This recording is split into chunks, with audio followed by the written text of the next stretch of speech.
Assalamualaikum warahmatullahi wabarakatuh. Waalaikumsalam Waalaikumsalam warahmatullahi warahmatullahi wabarakatuh. wabarakatuh. Selamat pagi teman-teman. Pagi, Pagi, pagi, pagi. pagi. ATR PTN, melayani profesional terpercaya. Salam sejahtera bagi kita semua. Kami, peserta CPNS Kementerian Agraria dan Tata Ruang Badan Pertanahan Nasional tahun 2022, gelombang 8, angkatan 17 kelompok 1. Nah, di sini kita akan berbincang santai dan mempresentasikan beberapa contoh video, yaitu video tentang bad practice dan best practice di lingkungan Kementerian Agraria dan Tata Ruang Badan Pertanahan Nasional. Yang tentunya teman-teman dari video tersebut akan kita kaitkan dengan materi pembelajaran kita, yaitu manajemen ASN dan smart ASN. Sebelum memasuki penayangan video, ada baiknya kita berkenalan terlebih dahulu. Menurut pepatah, tak kenal maka tak sayang. Maka saya persilahkan kepada Saudara Bayu untuk memperkenalkan diri terlebih dahulu. Oke, baik. Terima kasih moderator untuk kesempatannya. Perkenalkan, nama saya Bayu Rekasi Elsyah, jabatan verifikator berkas permohonan hak di Kantor Pertanahan Kota Palembang. Terima kasih, saya kembalikan ke moderator. Selanjutnya kepada Saudara Adi, saya persilahkan untuk memperkenalkan diri. Baik, terima kasih moderator. Perkenalkan, nama saya Adi Setiawan, jabatan pengelola data yuridis pertanahan, tugas di unit kerja Kantor Pertanahan Kota Palembang. Terima kasih, saya kembalikan ke moderator. Selanjutnya kita akan ke Saudari Geni untuk memperkenalkan diri. Kepada Saudari Geni, saya persilahkan. Baik, terima kasih Ibu Moderator. Rekan-rekan sekalian, perkenalkan nama saya Gini Iswara, pengelola informasi pertanahan. Saya berasal dari Kantor Pertanahan Kota Padang. Terima kasih, saya kembalikan ke moderator. Baik, selanjutnya kepada Saudara Naik, saya persilahkan untuk memperkenalkan diri. Baik, terima kasih. Nama saya Naik Siregar, jabatan pengelola informasi pertanahan di Kantor Pertanahan Kabupaten Gayo Lues, Aceh. Terima kasih, saya kembalikan ke moderator. Selanjutnya kepada Saudari Anissa untuk memperkenalkan diri, saya persilahkan. Baik, terima kasih Bu Moderator atas waktunya. Perkenalkan, nama saya Anissa Okta Junita Erza, jabatan pengelola informasi pertanahan dari Kantor Pertanahan Kota Padang. Terima kasih, saya kembalikan kepada Ibu Moderator. Nah, sebelum untuk memulai penayangan video bad practice dan best practice, saya akan memperkenalkan diri terlebih dahulu selaku moderator. Perkenalkan bahwa nama saya adalah Titin Fitri Rizky, jabatan petugas ukur unit kerja Kantor Pertanahan Kota Palembang. Rekan-rekan sekalian, untuk memasuki sesi selanjutnya, mari kita lihat bersama penayangan video, yaitu yang pertama adalah mengenai bad practice di lingkungan Kementerian Agraria dan Tata Ruang Badan Pertanahan Nasional. Selamat menikmati. Dari 30 tersangka saat ini, 13 diantaranya adalah pegawai BPN yang terdiri dari 7 orang ASN Badan Pertanahan Nasional dan 6 pegawai tidak tetap. Kapolda Metro Jaya Irjen Fadil Imran mengatakan penyalahgunaan akun BPN RI dan program PTSL merupakan modus baru yang ditemukan dalam pengembangan kasus mafia tanah. Ada beberapa modus operandi dengan misalnya melakukan penyalahgunaan akun BPN RI pada sistem aplikasi KKP. Bahkan ada mantan pejabat BPN yang juga akunnya dipalsukan. Ini mungkin menjadi bahan ke depan agar ini tidak terjadi. Nirina Jubir yang menjadi salah satu korban sindikat mafia tanah mengapresiasi pengungkapan para tersangka. Namun ia berharap para mafia tanah dapat dimiskinkan untuk memberikan efek jera. Yuk, ini adalah bukti bahwa pergerakan kita ini benar-benar alhamdulillah didengar dan sudah sampai segini seriusnya sekarang gitu. Jadi buat teman-teman semua yang mengalami hal yang sama, ayo melapor, gunakan kesempatan pada saat ini yang benar-benar lagi menjadi istilahnya atensi negara gitu kan. Bersuaralah, jangan takut dan mudah-mudahan keadilan berpihak kepada kami yang menjadi korban ini. Sementara itu Menteri Agraria dan Tata Ruang Badan Pertanahan Nasional Hadi Cahyanto menyebut mafia tanah ada di mana-mana. Hadi bahkan tegas bakal mencopot pejabat BPN yang diketahui terlibat praktik mafia tanah. Fungsi kontrol itu mutlak.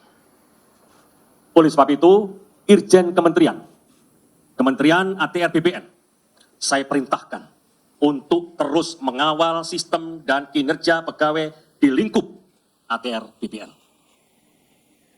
Saudara-saudara, apabila terjadi pelanggaran, saya tidak segan-segan untuk segera mencopot proses hukum dan pecat. Dari total 30 tersangka yang diumumkan, 25 orang diantaranya telah ditahan pihak kepolisian. Selain pejabat dan pegawai BPN, penyidik juga menangkap 2 ASN pemerintah daerah, 2 kepala desa, seorang penyedia jasa perbankan, serta 12 orang masyarakat sipil. Rekan-rekan sekalian, tadi sekilas video telah kita saksikan bersama mengenai best practice di lingkungan Kementerian Agraria dan Tata Ruang. Nah, dari video tadi saya minta tanggapan kepada Saudara Adi. Gimana nih Mas Adi tanggapannya tentang video tadi? Baik, terima kasih Bu Titin. Menurut saya terkait video bad practice barusan, saya akan menanggapinya ya. Setelah ditayangkan sebelumnya tadi, jadi video tersebut menayangkan tentang mafia tanah ya. Dari video tersebut jelas tidak sesuai dengan manajemen ASN yang baik. Seharusnya ASN bersih dari praktek KKN sekecil apapun. Video tersebut terdapat 30 tersangka, yang salah satunya ada kasus penyalahgunaan akun BPN yaitu KKP. Bahkan ada yang dipalsukan akun KKP-nya. Hal ini tidak mencerminkan etika profesi ASN yang baik. Kemudian, dalam kode etik ASN disebutkan salah satunya ASN harus jujur dan berintegritas tinggi. Sedangkan pada kenyataannya dari video tersebut sangat jelas telah menyimpang dari kode etik. Hanya itu tanggapan dari saya. Selanjutnya saya kembalikan ke Ibu Moderator. Terima kasih. Baik, terima kasih Mas Adi. Jadi ternyata ASN itu tidak boleh terlibat sama sekali ya dengan praktek korupsi, kolusi, dan nepotisme. Yang berarti itu menyalahi kode etik ya Mas Adi? Iya betul Ibu. Terima kasih Mas Adi atas tanggapannya. Selanjutnya saya mau mendengar tanggapan kepada Bapak Bayu. Saya persilahkan, gimana nih? Baik, terima kasih moderator. Jadi dari penayangan video tadi, menurut saya manajemen ASN tidak diterapkan oleh pegawai BPN. Dan manajemen ASN tidak terlaksana dengan baik. Karena melanggar Undang-Undang Nomor 5 Tahun 2014, Pasal 23 mengenai kewajiban pegawai ASN, yang dimana salah satunya yakni melaksanakan tugas kedinasan dengan penuh pengabdian, kejujuran, kesadaran, dan tanggung jawab. Dalam kasus tadi, yang kita lihat adanya mafia tanah itu menunjukkan kepada kita bahwa oknum pegawai BPN tersebut tidak melaksanakan kewajiban ASN yang tidak sesuai dengan manajemen ASN yang selama ini kami pelajari. Demikian tanggapan saya kembalikan ke Ibu Moderator.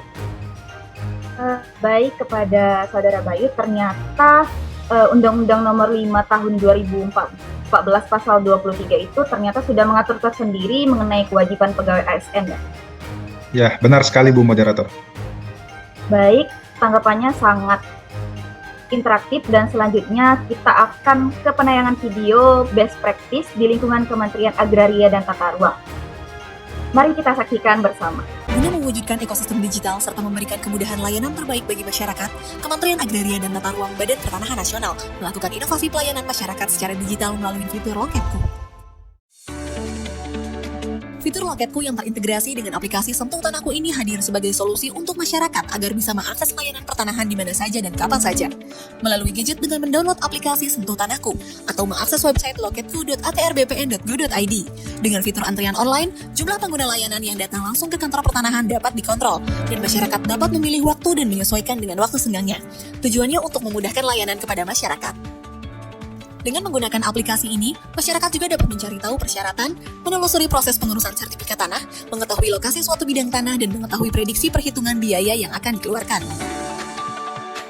Selain itu, pada era digital seperti sekarang, masyarakat membutuhkan cara yang lebih mudah, cepat, dan praktis untuk mendapatkan informasi.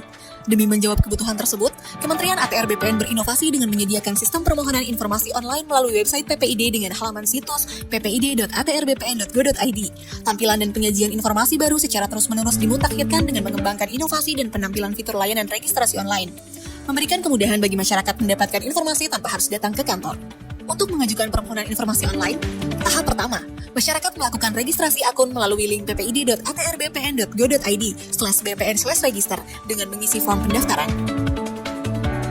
Tahap kedua, masyarakat akan mendapatkan pemberitahuan saat akun sudah diverifikasi oleh admin PPID. Tahap ketiga, setelah mendapatkan verifikasi dari admin PPID, masyarakat dapat login melalui link ppid.atrbpn.go.id/bpn/register. Tahap keempat, setelah login, masyarakat dapat mengajukan permohonan informasi dengan klik tombol ajukan informasi berwarna biru. Kemudian akan muncul form yang harus diisi oleh pemohon secara lengkap. Tahap kelima, setelah diisi oleh masyarakat secara lengkap, klik tombol submit berwarna biru. Tahap ke-6, permohonan informasi masyarakat akan diproses oleh admin PPID. PPID akan menyampaikan tanggapan atau jawaban atau dokumen informasi kepada pemohon dalam waktu 10 ditambah 7 hari kerja. Dengan adanya website PPID ini, diharapkan masyarakat yang akan melakukan permohonan informasi terkait pertanahan dan tata ruang menjadi lebih praktis dan cepat. Nah, teman-teman sekalian, kita tadi juga telah menyaksikan video nih tentang ternyata dari best practice ke best practice di lingkungan Kementerian Agraria dan Tata Ruang. Saya mau minta tanggapan dari Mbak Geni. Gimana nih Mbak tanggapannya mengenai video yang kita tonton bersama tadi? Baik, terima kasih Ibu Titin atas waktunya. Tadi kita telah melihat bahwa seiring kemajuan teknologi, Badan Pertanahan Nasional dapat berinovasi ke aplikasi dan website, di mana aplikasi yang diluncurkan adalah aplikasi Loketku yang langsung terintegrasi dengan Sentuh Tanahku. Aplikasi ini cepat diakses di mana saja dan kapan saja, sehingga memudahkan masyarakat. Dengan ini, masyarakat akan mudah melihat waktu pelayanan secara langsung, memilih waktu yang sesuai untuk mendatangi kantor pertanahan, dan dapat melihat persyaratan dan penelusuran sertifikat tanah, lokasi tanah, bahkan prediksi biaya yang akan dikeluarkan oleh masyarakat. Dengan aplikasi-aplikasi ini, tentunya Kementerian Agraria, Tata Ruang, dan Badan Pertanahan Nasional telah menunjukkan kesiapannya dalam memberikan pelayanan sebaik mungkin kepada masyarakat. Kita pun sebagai ASN tentunya harus tetap belajar menggunakan aplikasi web tersebut, sehingga kita dapat memberikan layanan kepada masyarakat yang lebih efektif dan efisien. Masyarakat nyaman dan tidak merasa terbebani. Baik Ibu, hanya itu yang bisa saya sampaikan. Terima kasih, saya kembalikan ke moderator. Baik, terima kasih kepada Mbak Geni. Saya ucapkan ternyata BPN ini sudah banyak sekali mengeluarkan aplikasi-aplikasi yang memudahkan masyarakat. Kalau boleh saya minta ulangi, apa saja ya Mbak aplikasi-aplikasinya tadi?